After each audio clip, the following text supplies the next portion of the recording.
it's quite difficult, but at the same time, it's also very encouraging to listen to great minds, to listen to experts and authority. Cynthia, it was unfortunate that the permanent secretary to rush to other engagements. I really wanted to speak when he was here because I think he spoke about quite interesting things that I'm going to take up with his office today, not tomorrow. So, but anyway, thank you for bringing him here, because I think the most important thing is action, especially for us young people. I think one of the key things that we need is action. So I really appreciate his presence here, and he is devoted. I was speaking honestly, it's one of the most active ministries. Because of my work, I read a lot of line ministries, and Ministry of Agriculture is one of the active. I think almost every Wednesday we have a meeting with the minister online at 7:30 in the morning. That's how dedicated they are. So I think there's a lot we can tap from there, not only us youth, but even organizations here. I think the Ministry of Agriculture is deliberate to deliver quite a number of initiatives and support the cause. Right, I'm not going to present now because I think even psychologically, the human mind has some things it can take on a day and some things it can't take. But I'll just run through my presentation so that at least I will not make people sleep after eating such a beautiful lunch. If you can allow me to put this aside. So yeah, my name is Abio Mawere, as has been introduced. I'm a passionate young person, young at heart and young at age. Don't ask me how old I am, but I'm young. And it's been an honor to be invited here to speak today, but more or less to engage. So I'm going to speak for the next 10 minutes, then maybe 3 minutes of just question and answer and engaging before we obviously wrap up the day.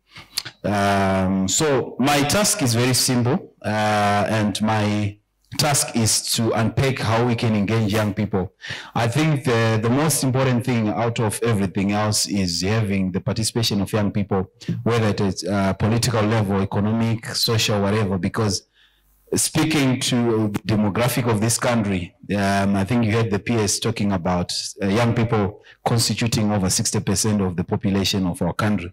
So that means we have a voice. If it was in voting, we would say we have got the veto power to convince or to control because of our demography.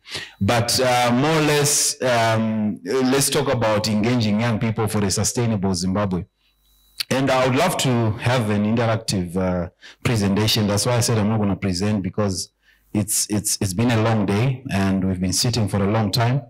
But I would love us to engage and find ways of engaging. The beautiful part about it is I was actually noting down a few things that I've already included in my presentation that has already been presented, which even makes my life easy just to run through and make sure that we touch on the most important things at hand. But above all, the major first thing that I want to talk about is obviously with reference to our Zimbabwean situation. What does the Constitution of Zimbabwe say? What does the African Youth Charter say? What does the UN Youth Guide say about young people and how we can engage them, particularly in this interesting topic of sustainable development? So I think that will be very much interesting. But everything else boils down to youth and SDGs. And I think we can't run away from it. I think almost all the presenters did touch on the SDGs, how we can, work towards the SDGs, obviously, which is one of the most important things that we need to do as people. So in our engagement with young people, before we look anywhere, before we run anywhere, whether it's finance, it's what to do with SDGs, let's not run away from the SDGs. And as you can see on that diagram, I know some of the things are not visible because it's a big diagram. One of the major things that we're looking at is promote, protect, and ensure participation of youth in SDGs. So those three words are very important. Promote, protect, and ensure. And in another conversation somewhere, I will be able to unpack those three on a different presentation. But for today, I just want to talk about how we can engage young people and how this discourse then involves young people in the conversation. So I subtitled my presentation to call it Towards a Future of Resilience, Youth's Role in Sustainable Development. I think resilience has been spoken about. The previous speaker also spoke about it, and other speakers that spoke about it. So some of the things to look at is, one of the most important things is innovation and entrepreneurship. That's why I was deliberate in my question to the Permanent Secretary that what are some of the new innovations and solutions and that young people's visions can be enhanced, and how can they be assisted. And I really liked his honest, because these are some of the things as young people, when we sit down, we talk about and we say nothing has been done. So like I said, I'm happy that all of you were here and you were testifying. So I'm going to put the PS to task and make sure that we get able to start working on that as soon as possible. So young people frequently contribute new perspectives and creative solutions to social, economic, and environmental issues. Startups, many young people are launching enterprises focused on sustainability, such as green technologies and eco-friendly products. So if you look around the country, let's talk about Zimbabwe before I go outside the borders. You realize that Zimbabwe is so big with 10 provinces, right? But whenever we have programs, we have projects, who is really benefiting out of these projects and programs? I'm happy that we're having this conference here at the Wild Geese. But after that, where are we taking the conversation? Are we going right in the grassroots? Are we reaching a young person that is in Pandawana? Are we reaching a young person that is in Chile there, in Dombotombo? In Cowdrey Park, there in Blawa. So these are things that us as young people are calling and saying, as business community, as stakeholders, as political leaders, as carbon markets experts, how do we get to the grassroots to make sure that young people benefit? So we are coming up with a collective approach of saying, let's engage young people right from the grassroots level, and then we are able to make sure that this is a success. Advocacy and awareness, social movements, youth-led movements increase awareness about climate change, social justice, and equality, inspiring communities to take action. Digital activism, using social media platforms, young people may quickly spread messages impacting public opinion and policy.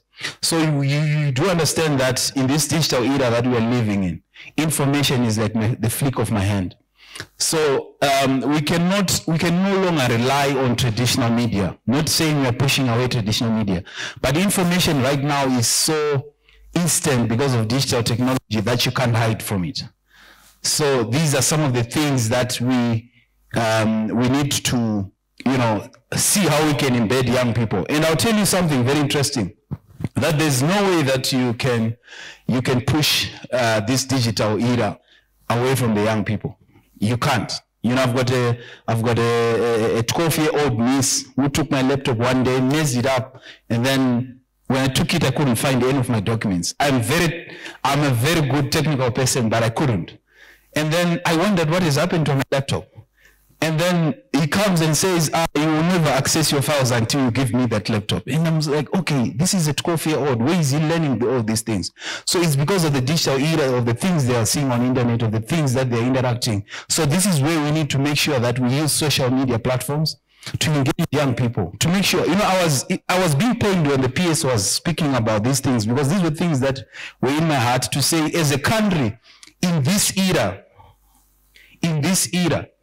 right, we still have to write things down on a register, to write 10,000 people down in this digital era of things that we can do. Applications are being, there's so many brilliant young people. So I want to urge this meeting to say, let's engage young people, these organizers, let's have even digital conferences on sustainability, how we can bring up young people. I have a bank, I have got a diary of young people that are so brilliant, that are doing so much. If you want me to bring them in a room, I can bring them. And you see the solutions that they have for this country. So we're happy that these engagements are happening, and the policymakers are here to help us. Education, capacity building, Unique, just give me a nod when I'm almost time up, because I might lose track of time. education, young people can educate their peers about sustainable habits, establishing a culture of sustainability in schools and communities. So I'll tell you something. I travel quite a lot. And I was in a certain country, and I was laughing with colleagues during lunch that there was a time that I wished I can pick litter, just one plastic paper on the ground. I couldn't find it. And you come back home, come back to Africa, come back to Zimbabwe. What are we doing? You know, we can throw away things outside the cars, we can do everything. It's so disturbing. But what culture are we bringing? This culture cannot start right from where we are. It's a culture that has to be engraved from the kindergarten stage, from the high school stage. It has to be in the mentality that I can't throw away a litter. I can't throw away any plastic bottles anyway, because they have to be recycled. So the issues of, you know, collaboration with organizations that deals with that has to be faced. If you move in other countries, you see there are 4 types of litter bins outside. There's one for bottles, one for plastic, because they want to recycle. And you realize that that is actually being effective. Skills development. Many young people participate in training programs that provide them with the skills they need for long-term professions. I think that has been spoken. Under my organization, we are rolling out a training program in all the universities and colleges, and we are moving around to make sure that we train young people, equip them with skills to make sure that they understand what sustainability is and what is the role that they need to play. I've been told that I need to round up. Community engagement. Youth frequently engage in local programs. We've spoken about this, local cleanup initiatives, organizing community. So young people are there, but what they need is to be engaged. You see, there's a difference in just talking about young people and engaging them right from the grassroots. Because if we have a saying that we always used to say, even right from junior parliament, that anything for the youth without the youth is not for the youth. So meaning to say, let's engage young people right from the start, like this, as an idea, as a discussion, before we get into the action. They are part of it, it makes sense. So we've got campaigns like tree planting campaigns, participating in leading efforts of, we have organizations that can unveil trees for free. Why not organize events in your organizations, at home, at schools, at churches, communities? You are having an insurance conference. Why not create a side event where just 30 minutes, get 50, 100 trees, plant them in Victoria Falls before you leave. You have already did something to young people. As I conclude, I've spoken about grassroots level. Let's encourage the sustainability conversation from kindergarten. I've spoken about it. Government and organizations should continue to finance youth-led initiatives. And maybe my mother from Ministry of Finance. You're from Ministry of Finance, right? Yes. We spoke, and I think we need to take it up. It's very important. Let's be deliberate about it. We are happy the government of Zimbabwe is, you know, continuing to empower young people with the establishment of Empower Bank, Women Bank, but practical on the ground, like I go back, is the young person from Dobotombo be able to access a $5,000 loan with his or her 5 goats in the crop? These are the discussions we take up. Promote and sponsor sustainability initiative programs and sustainable development. There are a lot of startups that young people are doing. I'm part of an organization called Non-Aligned Movement, which is the biggest national organization after United Nations with 120 parties. And one of the things they're doing is, after COP29, is to roll out a financing for startups. And I'll be happy to see organizations in my country benefit and appreciate that. So I know that we are out of time, but I'm happy that we are able to just have the highlights of what we can do and how we can be able to engage young people. Ladies and gentlemen, I'm available to further discuss, further engage, and make sure that we take this conversation outside the talk, but into action. So as young people with the energy, we are already in the play. Let's continue to engage. Those are my contact details. Mainly active on LinkedIn. So if you want to reach me more quickly and easily, you can find me on LinkedIn or on WhatsApp. But more or less, I want to thank the organizers for inviting me. I'm looking forward to enjoying more. Tomorrow is another day of enjoying and learning. Thank you so much, and I appreciate it. Thank you. Thank you.